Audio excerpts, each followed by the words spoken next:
চট্টগ্রামে অ্যাডভোকেট সাইফুল ইসলাম আলিফ হত্যার প্রতিবাদ ও দ্রুত বিচারের দাবিতে দ্বিতীয় দিনের মতো কর্মবিরতি পালন করেছেন আইনজীবীরা। আদালত চত্বরে কালো পতাকা উত্তোলন ও মসজিদে মিলাদ মাহফিলের আয়োজন করা হয়। এছাড়া বিভিন্ন জেলায় বিক্ষোভ মিছিল ও প্রতিবাদ সমাবেশ হয়েছে। এতে আইনজীবী ছাড়াও অংশ নেন শিক্ষার্থীরা। এ সময় হত্যার বিচার ও ইসকনকে নিষিদ্ধের দাবি জানানো হয়। চট্টগ্রামের আদালত প্রাঙ্গণে নেই চিরচেনা ব্যস্ততা। ইজলাস সহ বিভিন্ন রুমে ঝুলছে তালা। অ্যাডভোকেট সাইফুল ইসলাম আলিফ হত্যার প্রতিবাদে টানা দ্বিতীয় দিনের মতো কর্মবিরতি তার সহকর্মীদের। বৃহস্পতিবার সকাল থেকে আইনজীবীরা উপস্থিত না থাকায় অচল হয়ে পড়ে আদালতের কার্যক্রম। অর্ধনির্মিত রাখা হয় আইনজীবী সমিতির পতাকা। পূর্ব নির্ধারিত অবকাশকালীন প্রীতির সমাবেশও বাতিল করা হয়। আমরা কোনো সময় আশা করিনি যে এই ধরনের কোনো ঘটনা হবে। যা এই ঘটনা হওয়ার প্রেক্ষিতে আমরা আইনজীবী সমিতি বাকরুদ্ধ। আজকেও আমাদের আদালত কর্মবিরতি পালনের কর্মসূচি আমরা নিয়েছি। পাশাপাশি আমাদের আইনজীবী সমিতির পতাকা অর্ধনির্মিত থাকবে। বরিশালে মিছিল করেছেন আইনজীবীরা। নগরীর বিভিন্ন সড়ক ঘুরে আদালত প্রাঙ্গণে গিয়ে তা শেষ হয়। পরে প্রতিবাদ সমাবেশে সাইফুল হত্যার বিচার ও ইসকনকে নিষিদ্ধের দাবি জানানো হয়। একই দাবিতে বিক্ষোভ করেছেন অমৃত লাল দে কলেজের শিক্ষার্থীরাও। কোনো আইনজীবীর রক্ত আমরা বিচার যেতে দেব না এবং সরকারের কাছে বিনয়ের সাথে অনুরোধ করব, এই আইনজীবী হত্যার সঠিক সুষ্ঠু বিচারের মাধ্যমে ন্যায় বিচার প্রতিষ্ঠা হোক। আমরা সারা বাংলাদেশের আইনজীবীরা এটা কোনোভাবে মেনে নিতে পারি না। অবিলম্বে এদেরকে বিরুদ্ধে আইনগত ব্যবস্থা নেওয়া হোক। আইনজীবী হত্যার বিচার ও সাম্প্রদায়িক সন্ত্রাসের প্রতিবাদে মানববন্ধন করেছেন জাহাঙ্গীরনগর বিশ্ববিদ্যালয়ের শিক্ষার্থীরা। দ্রুত সময়ের মধ্যে বিচার শেষ করার আহ্বান তাদের। আমরা এই জুলাই গণঅভ্যুত্থান পরবর্তী বাংলাদেশে এই সহিংসতা চাই না। যে ধর্মের হোক, যে সংগঠনের হোক, সেটা আমাদের দেখার বিষয় না। তাদের একটাই পরিচয়, তারা উগ্রপন্থী, তারা অপরাধী, তারা সন্ত্রাসী হিসেবে তাদের বিচার করা হোক। এদিকে আইনজীবী হত্যার প্রতিবাদে সুনামগঞ্জে বিক্ষোভ মিছিল ও প্রতিবাদ সমাবেশ করেছে জাতীয়তাবাদী আইনজীবী ফোরাম। শরীয়তপুরে বিক্ষোভ করেছেন শিক্ষার্থীরা। Tanzil Hasnat, Independent News. চট্টগ্রাম থেকে আইনজীবীদের কর্মসূচি নিয়ে আরো জানাতে এই মুহূর্তে আমাদের সঙ্গে যোগ দিচ্ছেন সহকর্মী আহসান রিটন। রিটন, এখন পর্যন্ত চট্টগ্রামে আইনজীবীদের কর্মসূচি কেমন দেখছেন? সেখানকার আইন শৃঙ্খলা পরিস্থিতি কেমন? আর যে 7 জন আইনজীবীর সরাসরি জড়িত থাকার অভিযোগ করা হয়েছে, তাদের কি কোনো পরিচয় জানা গেছে?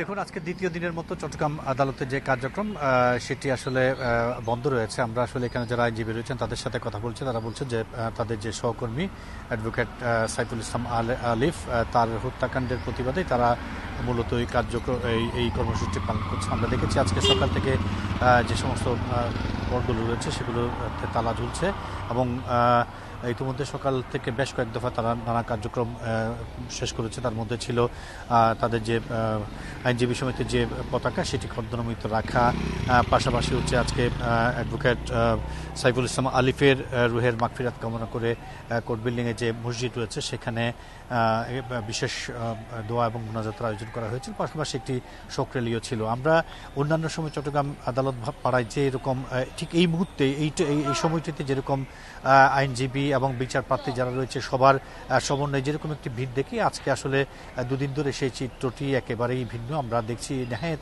খুব প্রয়োজন ছাড়া কেউ আসলে আদালতে আসছেন না।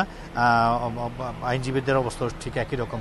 আমরা দেখছি আসলে ওই ঘটনার পর থেকে চট্টগ্রামে 6 প্লাটুন বিজিবি মোতায়েন করা হয়েছে। আমরা দেখছি এই মুহূর্তে আদালত পাড়ায় যাতে কোনো হাঙ্গামা না হয়, কোনো রকমের সংঘর্ষ হতে না পারে, সেই বিষয়টিকে মাথায় রেখে এখানে সেনাবাহিনীর যারা সদস্য আমরা দেখছি বেশ সতর্ক অবস্থানে তারা আছেন। পাশাপাশি পুলিশ এবং অন্যান্য বাহিনীর লোকজন আসলে তারা এই আদালত পাড়ার নানা জায়গায় অবস্থান করছে। এবং আমরা যদি আসলে পরিস্থিতি বলি, সেটি হচ্ছে আসলে গত পরশু যেরকম একটি পরিস্থিতি ছিল সেটি আসলে অনেকটাই বলা যেতে পারে যে কাটিয়ে ওঠা হয়েছে। এখন তারপরও আসলে আমরা দেখছি নগরীর নানা জায়গায় এখনো পর্যন্ত কিছুটা থমথমে ভাব বিরাজ করছে। আপনারা জানেন যে গতকালকে চট্টগ্রামের আদালত প্রাঙ্গণে প্রথম এক দফা, তারপর জমিদুল ফলা মসজিদ প্রাঙ্গণে, তারপর নিউ মার্কেট প্রাঙ্গণে এবং তারপর আলিফের যে গ্রামের বাড়ি রয়েছে লোহাগড়ার পান্ত্রিশা গ্রাম, সেখানে আরও 2 দফা জানাজা শেষে তাকে আসলে তার যে পারিবারিক অবস্থান রয়েছে সেখানে দাফন করা হয়েছে। এবং সেখানে আমরা দেখেছি আসলে চট্টগ্রাম সিটি কর্পোরেশনের নগরীর যে জানাজা সেখানে চট্টগ্রাম সিটি কর্পোরেশনের মেয়র সহ ঊর্ধ্বতন বেশ ছিলেন এবং সমন্বয়ক ছিলেন হাসনাত আবদুল্লাহ এবং সার্জিস আলম সহ আরও অনেকে।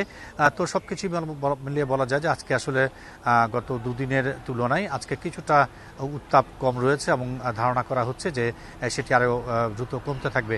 আমরা আইনজীবী সমিতির সঙ্গে যারা আছেন তাদের সঙ্গে কথা বলেছি, তারা বলছে যে অনাকাঙ্ক্ষিত ঘটনাটি ঘটেছে সেক্ষেত্রে যারা দোষী তাদের আসলে বিচার তারা কামনা করছেন। পাশাপাশি ইসকনকে নিষিদ্ধ করার একটি ঘোষণাও, একটি দাবিও আসলে সবার পক্ষ থেকে আসছে এবং আমরা আইন শৃঙ্খলা বাহিনীর সাথে কথা বলেছি, তারা বলছে পরিস্থিতি যাতে কোনোভাবে ঘোলাটে হতে না পারে, কোনোভাবে বিশৃঙ্খল পরিস্থিতিতে উঠতে না পারে সেই বিষয়টিকে মাথায় রেখে তারা সতর্ক দৃষ্টি রাখছেন। এই হচ্ছে চট্টগ্রামের আদালতের থেকে আমার কাছে এখন পর্যন্ত সর্বশেষ। চট্টগ্রামের আদালত চত্বর থেকে সবশেষ তথ্য নিয়ে জানাচ্ছিলেন আহসান রিটন। চিন্ময় কৃষ্ণ দাসকে আদালতে নেয়ার আগে পরে নিরাপত্তা ব্যবস্থায় ঘাটতি ছিল বলে অভিযোগ আইনজীবীদের। তারা বলছেন আইনশৃঙ্খলা বাহিনীর নিষ্ক্রিয়তায় সংঘাত ও আইনজীবী হত্যার মতো পরিস্থিতি তৈরি হয়েছে। তাই সংঘাতে জড়িতদের বিচারের পাশাপাশি প্রশাসনিক কর্মকর্তাদের ভূমিকাও খতিয়ে দেখতে বলছেন তারা।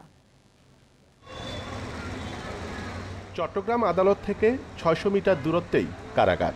পরীর পাহাড়ের আদালত ভবনে উঠানামায় আছে মাত্র ২টি পদ।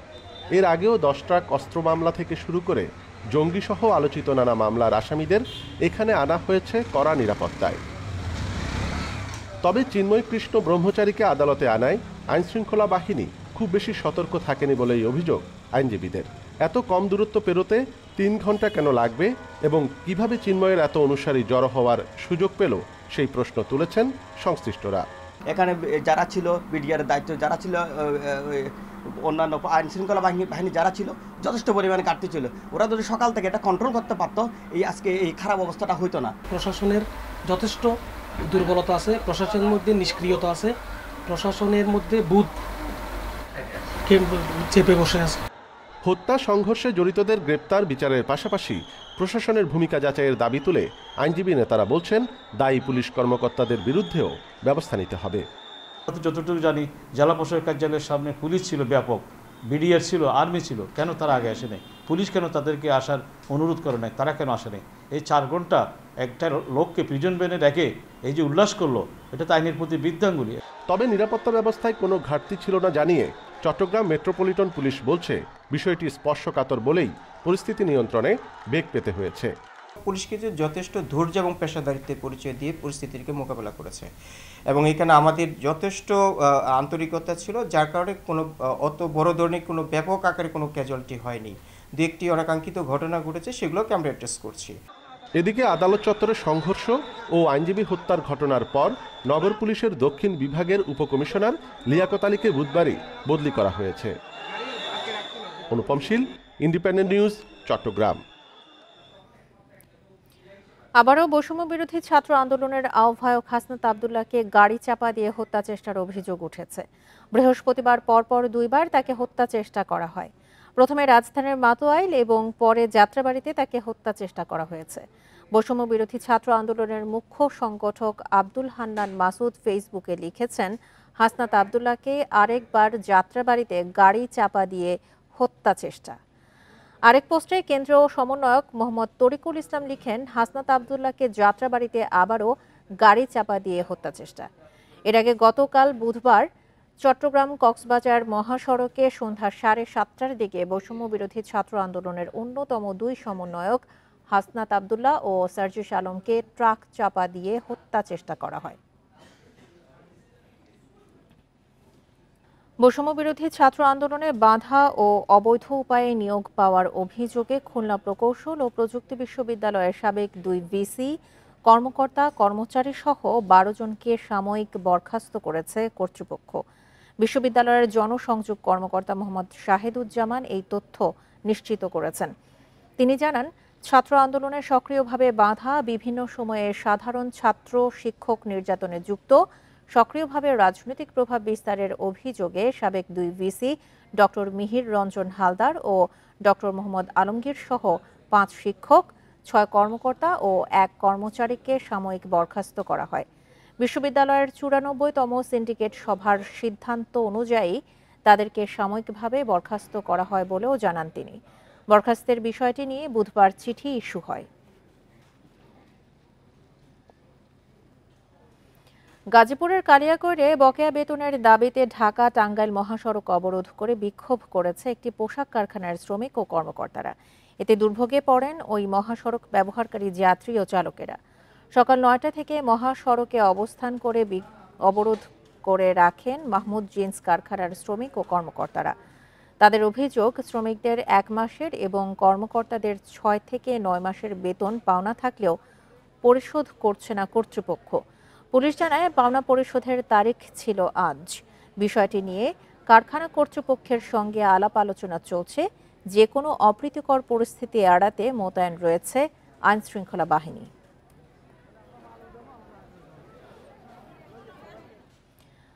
বরিশালে বিএনপির মিছিলে হামলা ও বিস্ফোরক আইনের পৃথক ২ মামলায় কৃষক লীগের কেন্দ্রীয় কমিটির সদস্য মঈন আবদুল্লাহর রিমান্ড শেষে কারাগারে পাঠানোর নির্দেশ দিয়েছে আদালত।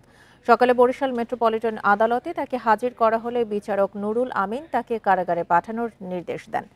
সহকারী পাবলিক প্রসিকিউটর অ্যাডভোকেট হাফিজ আহমেদ বাবলু জানান, মঈন আবদুল্লাহর ৪ দিনের রিমান্ড শেষে আদালতে হাজির করা হয়। পরে আদালত তাকে কারাগারে পাঠানোর নির্দেশ দেয়। এর আগে গত ২৪শে নভেম্বর মঈন আবদুল্লাহকে বিএনপির দায়ের করা ২টি মামলায় গ্রেপ্তার দেখিয়ে ৪ দিনের রিমান্ড মঞ্জুর করে আদালত।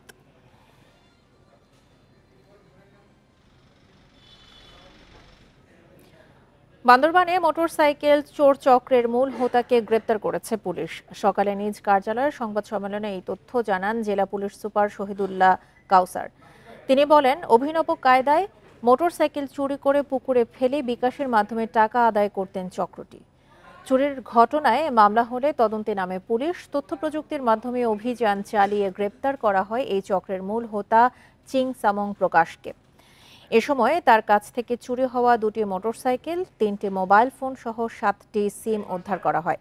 প্রাথমিক জিজ্ঞাসাবাদে মোটরসাইকেলে চুরির ঘটনায় জড়িত বলে স্বীকার করেছে চিং সামং। আমি জিজ্ঞাসাবাদে সে জানায় যে গত ২১ তারিখে যে ঘটনা ছিল সে এটার সাথে প্রত্যক্ষভাবে জড়িত।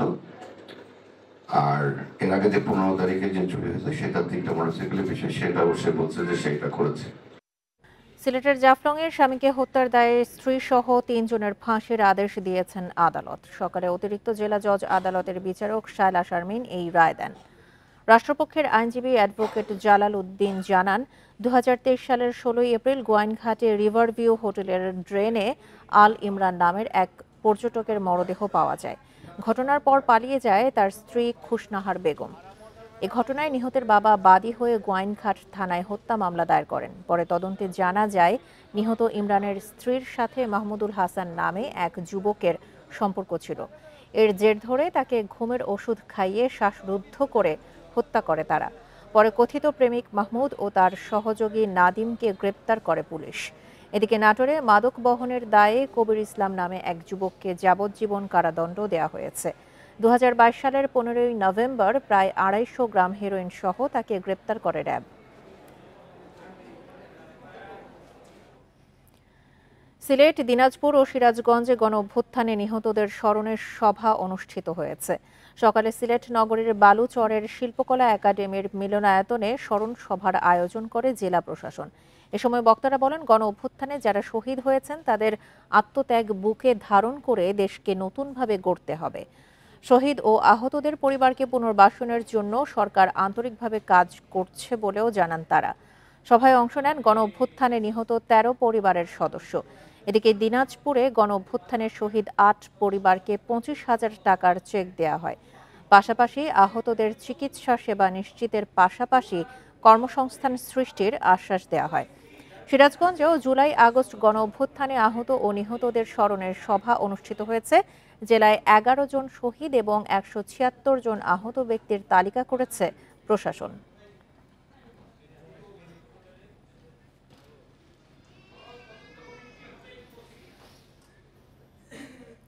বৈশ্বিক চ্যালেঞ্জ মোকাবেলায় বিমান বাহিনীকে ৫ম জেনারেশনে উন্নীত করাই এখন বাহিনীর মূল লক্ষ্য বলে মন্তব্য করেছেন বিমান বাহিনী প্রধান air chief marshal Hasan Mahmud Khan. দুপুরে টাঙ্গাইলের মধুপুরের রসুলপুর বিমান বাহিনীর ফায়ারিং রেঞ্জে বার্ষিক গোলাবর্ষণ মহড়ায় তিনি এই কথা বলেন। এ সময় তিনি জানান, আকাশ, স্থল ও জলে নিরাপত্তা নিশ্চিতের জন্য বিমান বাহিনী সব সময় প্রস্তুত। আর মহড়ার মাধ্যমে একটি বাহিনীর সক্ষমতা যাচাই করা হয় বলেও জানান তিনি।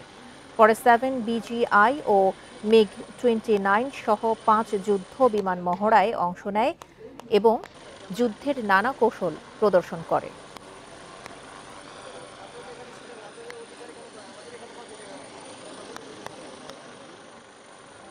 একুশ শতকের যে স্পেশাল চ্যালেঞ্জগুলি সামনে আসছে, বৈশ্বিক চ্যালেঞ্জগুলি, এই ধরনের পরিস্থিতি মোকাবেলা করার জন্য আমরা প্রস্তুতি নিচ্ছি। আমাদের অবশ্যই অন্তর্বর্তীকালীন সরকারের সহায়তায় আমরা আশা করছি আমাদের বিমান বাহিনীর আরও উন্নত ধরনের আমরা সরঞ্জাম দিয়ে পাবো এবং তার মাধ্যমে আমাদের উত্তরোত্তর সক্ষমতা বৃদ্ধি পাবে। রাজশাহী মাদকদ্রব্য নিয়ন্ত্রণ অধিদপ্তরের রাসায়নিক পরীক্ষাগারে একদিনেই মিলছে নমুনা পরীক্ষার প্রতিবেদন। এক মাসেই 95টি নমুনা পরীক্ষা শেষে প্রতিবেদন দেওয়া হয়েছে।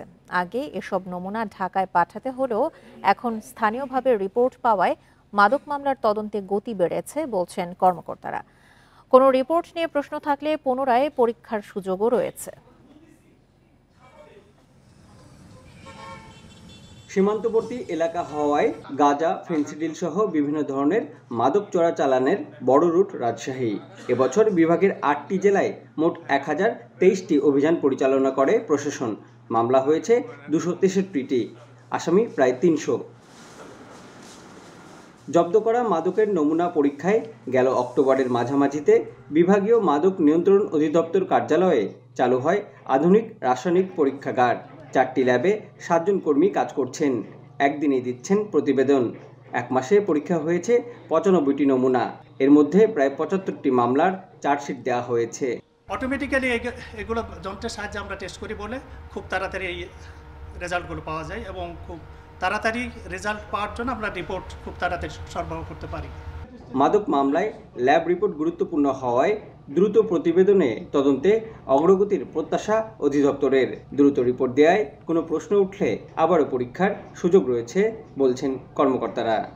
যখন কেমিক্যাল রিপোর্টটা হচ্ছে ওই মাদক মামলার সাক্ষ্য প্রমাণের ক্ষেত্রে একটি গুরুত্বপূর্ণ উপাদান আইনের ধারা অনুযায়ী, তো বিজ্ঞ আদালত যখন এটি দ্রুত পাবে এবং কোনো কনফিউশন থাকলে সেটি তিনি পুনরায় এখান থেকে টেস্ট করিয়ে নিতে পারবেন, সেক্ষেত্রে আমি মনে করি যে বিচারিক কার্যক্রমে এটি গুরুত্বপূর্ণ ভূমিকা রাখবে। ঢাকা থেকে পরীক্ষা করা সময় সাপেক্ষ হওয়ায় রংপুর বিভাগের 8 জেলায় জব্দ করা মাদকের নমুনাও এই ল্যাবে পরীক্ষার সুযোগ চেয়ে আবেদন করা হয়েছে। Mostafiz Gani, independent news, Rajshahi.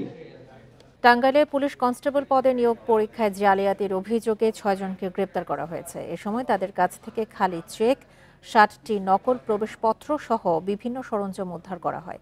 দুপুরে পুলিশ সুপার সাইফুল সান্তু সংবাদ সম্মেলনে জানান, গত 20 নভেম্বর টাঙ্গাইল জেলা পুলিশ লাইন্সে বাংলাদেশ পুলিশের ট্রেনি রিক্রুট কনস্টেবল পদে নিয়োগ পরীক্ষার মৌখিক পরীক্ষা অনুষ্ঠিত হয়। পরীক্ষায় অংশ নেওয়া 3 জনের লিখিত পরীক্ষায় প্রাপ্ত নম্বরের সঙ্গে মৌখিক পরীক্ষায় অসঙ্গতি দেখা দেওয়ায় নিয়োগ বোর্ডের সদস্যরা তাদের জিজ্ঞাসাবাদ করেন। এক পর্যায়ে জালিয়াতির বিষয়টি স্বীকার করেন তারা। এই ঘটনায় পুলিশ বাদী হয়ে ওই দিনই সদর থানায় মামলা দায়ের করেন। পরে ওই 3 জনের দেয়া তথ্যে গ্রেপ্তার করা হয় আরও 3 জনকে। জালিয়াতিতে জড়িত চক্রের বাকি সদস্যদের গ্রেপ্তারে অভিযান চলছে বলেও জানান তিনি।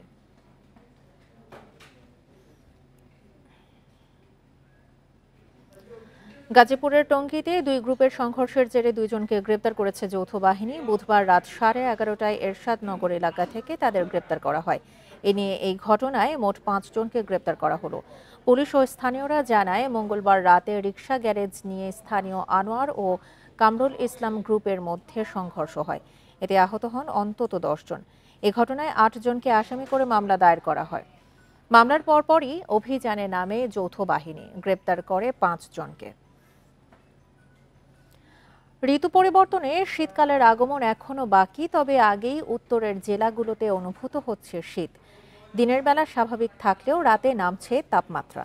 আবহাওয়ার এই বৈচিত্র্যে বেড়েছে ঠান্ডাজনিত রোগব্যাধি।